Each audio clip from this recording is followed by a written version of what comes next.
खबरों में आगे बढ़ते हैं तो रुद्रपुर में खेल मंत्री रेखा आर्य ने 2312.99 लाख लागत से नवनिर्मित साइकिलिंग वेलोड्रोम का उद्घाटन पूजा अर्चना और फीता काटकर किया। इस अवसर पर उन्होंने वेलोड्रोम को जनपद और प्रदेश के खिलाड़ियों के लिए एक महत्वपूर्ण कदम बताया, जिससे उन्हें बेहतर सुविधाएं मिलेंगी। खेल मंत्री ने सभी को बधाई देते हुए कहा कि वेलोड्रोम खेल के क्षेत्र में बड़ा कार्य है, जिससे जनपद और प्रदेश के खिलाड़ियों को लाभ मिलेगा।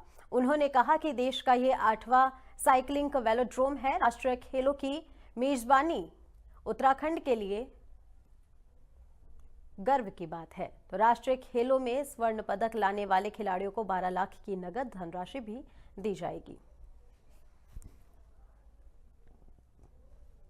और आगे बढ़ेगा। इसके अतिरिक्त दो और आज उसको लोकार्पित करने यहाँ पहुंची हूँ। आज ये लोकार्पित होते हुए खिलाड़ियों को समर्पित भी हो जाता है। इसके साथ साथ में यहाँ पर देश का सबसे बड़ा आयोजन यानी कि राष्ट्रीय खेल वो यहाँ पर वेलोड्रोम के रूप में, साइकिलिंग के रूप में यहाँ पे होने जा रहा है, जो कि रुद्रपुर वासियों के लिए बहुत गर्व का विषय है। निश्चित रूप से ये वेलोड्रोम देश के गिने चुने राज्यों में होते हैं, जिसमें उत्तराखंड भी उस स्थान पर आ जाता है। और मैं कह सकती हूँ कि ये देश का 8वां वेलोड्रोम होगा जो कि उत्तराखंड में बना है। और निश्चित रूप से जब राष्ट्रीय खेल यहाँ पर होंगे तो स्वाभाविक रूप से इस पूरे संसाधनों में चार चांद भी लगेगा और खिलाड़ियों का मनोबल भी और आगे बढ़ेगा। इसके अतिरिक्त दो और प्रस्तावित खेल हैं जो यहाँ पर होने जा रहे हैं। मल्टीपर्पज़ हॉल में हमारा वॉलीबॉल और हैंडबॉल, दो चीज़ें यहाँ पर और गेम होने जा रहे हैं। तो रुद्रपुर में मैं समझती हूँ कि एक बड़ा आयोजन राष्ट्रीय खेलों के रूप में यहाँ पे होने जा रहा है। इसके लिए मैं सभी खिलाड़ियों को बहुत बधाइयाँ दूंगी, शुभकामनाएं दूंगी। इसमें कुछ शेष कार्य और होने हैं जो लाइटनिंग के परिप्रेक्ष्य में है, जिसको लेकर जो है कार्यदायी संस्था बहुत जल्द इसको पूर्ण करेगी। आज उसको लोकार्पण।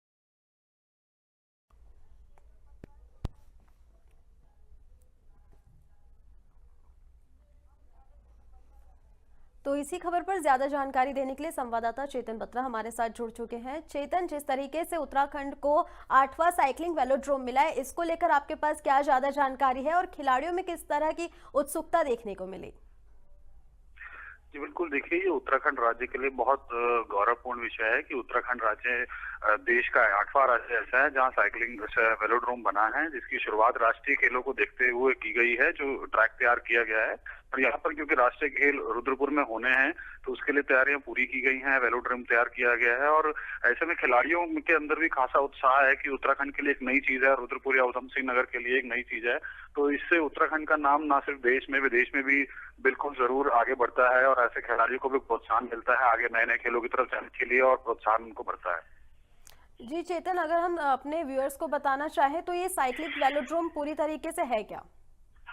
देखिए ये पूरा साइकिलिंग ट्रैक एक तरह का बनाया गया है, जहाँ पे जो राष्ट्रीय खेल होने हैं उसमें एक साइकिलिंग गेम भी होता है। तो ऐसे एक साइकिलिंग के लिए पूरा एक वेलोड्रोम, पूरा एक अरीना तैयार किया गया है जहाँ पे खिलाड़ी प्रतिभाग कर सकते हैं। इसके लिए एक पूरा लगभग 2500 करोड़ की लागत से ये एक पूरा अरीना तैयार किया गया है, जहाँ पर जो खिलाड़ी हैं वो साइकिलिंग का कॉम्पिटिशन पार्टिसिपेट कर सकते हैं। जी चेतन, ये पे पूछना चाहूंगी कि ये भी बताया गया कि खिलाड़ियों को वहां सम्मान दिया जाएगा, तो कौन कौन से खेलों के खिलाड़ी जिन्हें वहां सम्मान दिया जाएगा, कितने खिलाड़ी हैं और कितने की लागत से साइकिलिंग वेलोड्रोम बनाया गया है?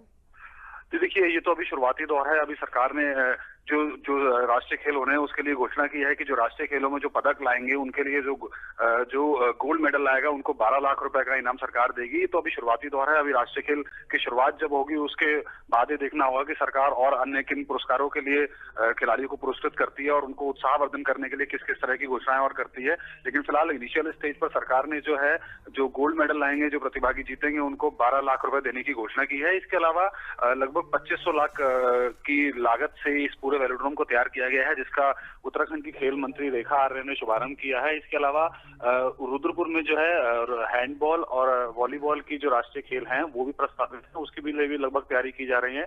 तो कुल मिला के उत्तराखंड जो है न सिर्फ औद्योगिक विकास में आगे बढ़ रहा है, जबकि खेलों में भी काफी आगे बढ़ रहा है और खेलों के लिए भी जो यहाँ का युवा है उत्तराखंड का, वो खेलों में भी आगे बढ़ रहा है। जी चेतन, जानकारी देने के लिए आपका बहुत बहुत शुक्रिया।